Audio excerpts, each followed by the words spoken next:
ओम अज्ञानतिमिरन्दस्य ज्ञानञ्जनाशलाकया चक्षुरुन्मीलितं येन तस्मै श्री गुरुवे नमः। हरे कृष्ण। तो हम भगवत गीता कर रहे थे, सेकंड चैप्टर। पहले हमने 12 श्लोक कर लिए, तो आज 13th करेंगे। सेकंड चैप्टर का 13th श्लोक करेंगे हम। बहुत ही इंपॉर्टेंट श्लोक है। इनफैक्ट जितने भी बच्चे हैं जो हमारे भगवत गीता क्लास में आते हैं, वो सबसे पहले यही श्लोक याद करते हैं। वो तो इतना कॉमन, फेमस और इम्पोर्टेंट श्लोक है। तो प्लीज मेरे पीछे रिपीट कीजिए। देहिनोऽस्मिन् यथा देहे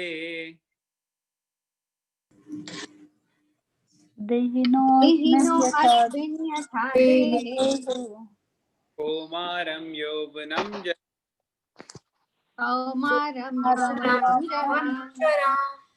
तथा देहान्तरा प्राप्तिर्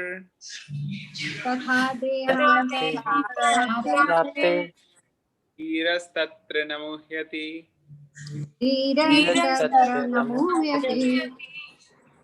ओके, ट्रांसलेशन कौन पढ़ेगा?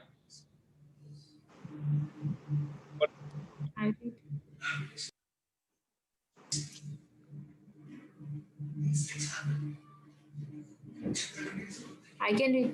Yes. Yes, go ahead.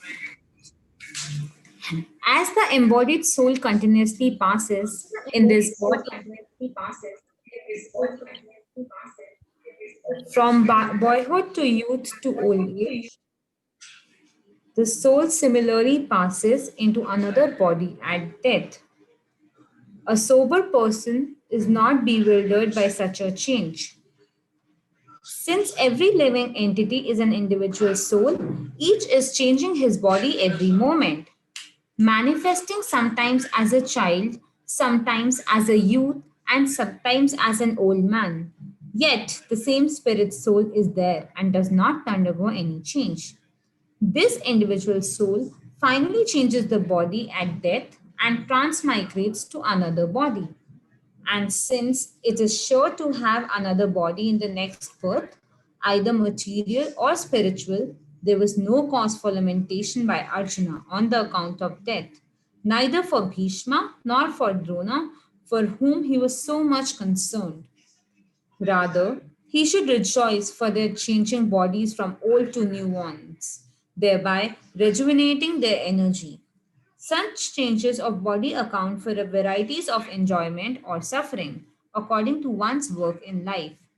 So Bhishma and Drona, being noble souls, were surely going to have spiritual bodies in the next life, or at least life in heavenly bodies for superior enjoyment of material existence. So, in either case, there was no cause of lamentation. Any man who has perfect knowledge of the constitution of the individual soul, the super soul, and nature, both material and spiritual, is called a dhira or a most sober man. Such a man is never deluded by the change of bodies. Okay, तो stop करते हैं यहाँ पे। अब discussion करेंगे थोड़ी। सबको आवाज आ रही है ना clearly? Perfectly Prabhu. Perfect, okay great. तो मैं थोड़ी सी स्क्रीन शेयर करूंगा यहाँ पे।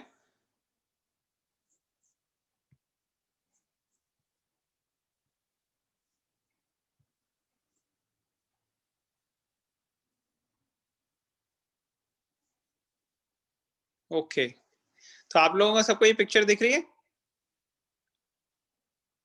यस, दिख रही है। तो इस पिक्चर, भव्य आप बताओ इस पिक्चर में क्या दिख रहा है आपको? जो पिक्चर में रोल अप एंड डाउन कर रहा हूँ, इसमें क्या दिख रहा है आपको? Stages of life from birth, then growing old. Okay, तो इन सब में क्या कॉमन क्या है? जो वो ह्यूमन है वो सेम है, soul. The soul is there. Okay, तो सब में आप देखो बॉडीज तो सबकी चेंज हो रही है। एक छोटा सा है ये बच्चा और धीरे धीरे धीरे धीरे धीरे बड़ा हो जाता है, लड़का बन जाता है, जवान हो जाता है, मैन बन जाता है, फिर ओल्ड मैन बन जाता है। तो इन सब में एक चीज कॉमन है और वो है जो ये बीच में लाइट दिख रही है ना थोड़ी सी, एक ये बेसिकली सोल को रिप्रेजेंट कर रही है। तो सोल सही सेम रहती है और बॉडी चेंज होती रहती है।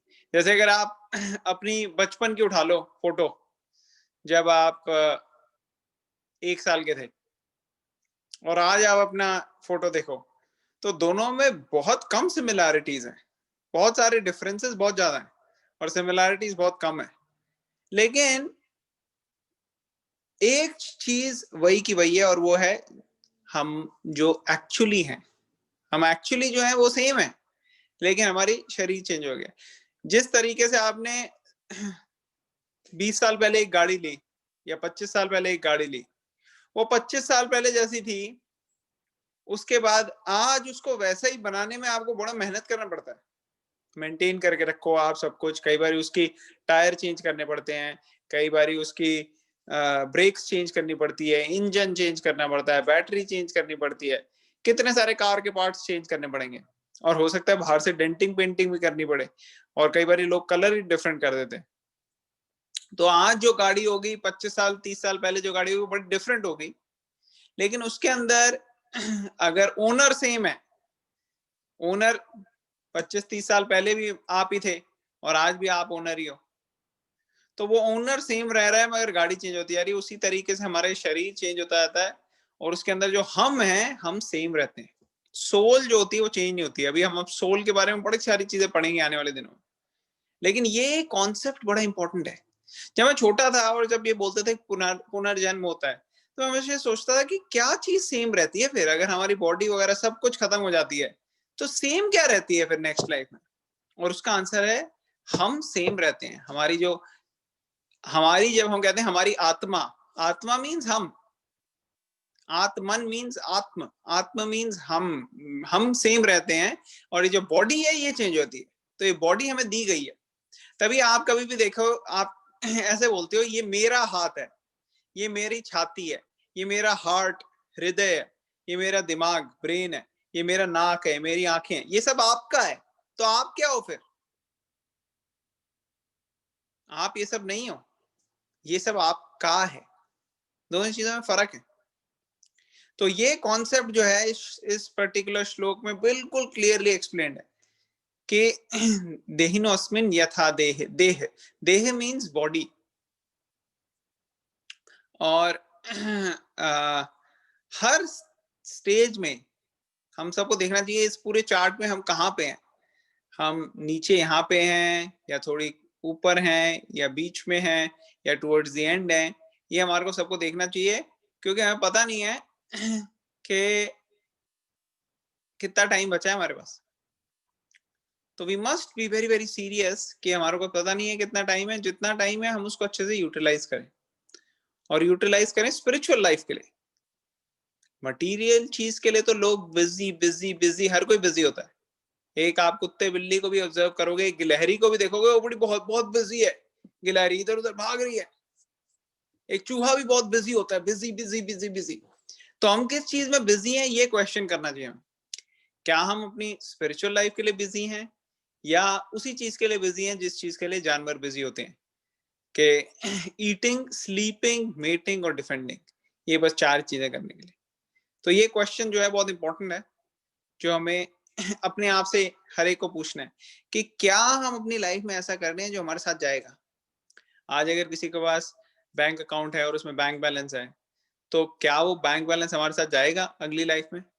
क्या हमारे पास अगर अच्छा घर बार है, अच्छी प्रॉपर्टी है, सब कुछ, वो हमारे साथ जाएगा क्या?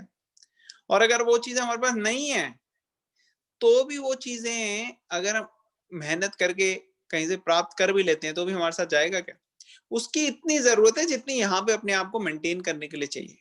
लेकिन अगर हम स्पिरिचुअल लाइफ से कॉम्प्रोमाइज करेंगे और इन चीजों के पीछे भागेंगे और हमारे साथ भी कुछ नहीं गया, और जब हमने ये बॉडी छोड़ी और नेक्स्ट बॉडी हमें मिली, उसके लिए हमने प्रिपेयर नहीं किया तो बड़ी प्रॉब्लम हो जाएगी। जैसे अगर आप लोगों को कहीं जाना होता है, एक जगह से मान लो कोई ट्रैवल करके जा रहा है, उसने सोचा चलो चलते हैं यार सिंगापुर चलते हैं, थोड़ा घूम के आते हैं। तो सिंगापुर जाने के लिए उसको बड़ा अरेंजमेंट बनाना पड़ता है। ऐसे नहीं कि वो सोचता है कि वहां जाके वहीं देख लें। वो पहले से बुकिंग करता है, वीजा लेता है, सारा होटल वगैरह बुक करता है, कौन कोई पिक करेगा आएगा कि नहीं, ये सब अरेंजमेंट्स करता है। कहीं पे भी हमें जाना होता है फॉर दैट मैटर। तो क्या जब ये बॉडी छोड़ के हम दूसरी बॉडी के लिए जाएंगे, उसके लिए हम प्रिपेयर कर रहे हैं क्या? क्या हम प्रिपेयर कर रहे हैं कि कौन सी बॉडी होगी हमारी नेक्स्ट? ये हमारे हाथ में है। हमारे आज के कर्म है जो हमारी डेस्टिनी को शेप करेंगे। Life is a preparation and death is an examination. तो ये हर एक को एग्जाम देना है, तो क्या उसके लिए कितनी प्रिपरेशन है हमारी, ये at the time of death पता लग जाएगा। कोविड अभी और स्प्रेड हो रहा है, केसेस बढ़ते ही जा रहे हैं। जो कितने लाखों लाखों लोग जिनकी मृत्यु हो गई, 1 साल पहले तक उन्होंने शायद सोचा भी नहीं होगा कि अरे इतनी पास आने वाली है मृत्यु। उनको पता नहीं होगा। जिस दिन उनकी तबीयत खराब हुई उस वक्त सोच नहीं रहे होंगे वो सुबह उठ के कि अरे अभी मेरी तबीयत खराब हो जाएगी 1-2 दिन में और मेरे पास बहुत कम टाइम बचा है। ज्यादातर लोग ने चांसेस है नहीं सोचा होगा। तो हम उनकी कैटेगरी में ना हो और इस कैटेगरी में हो जो पहले से सोच समझ के प्लान करें, तो वो बेटर है। उससे क्या होगा कि हम प्रिपेयर कर सकते हैं अपने फ्यूचर के लिए। Does it make sense? Yes. yes, Yes. तो ये बहुत सारी चीजें हैं जो प्रूव करती हैं इस चीज को। जैसे मैं आपको एक डॉक्यूमेंट्री दिखाता हूँ, मैंने पहले भी दिखाई थी, कई लोगों को पता होगा, बट ये इंटरेस्टिंग वीडियो है और कई आप लोगों में से नहीं देखी होगी, उन लोगों के लिए अच्छा है। तो I am gonna show you. ये एक केस है रीइंकार्नेशन का। और एक सेकेंड, आप लोग बताइएगा आवाज आ रही है कि नहीं?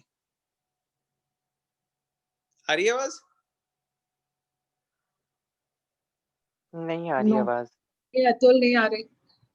Okay wait, let me check.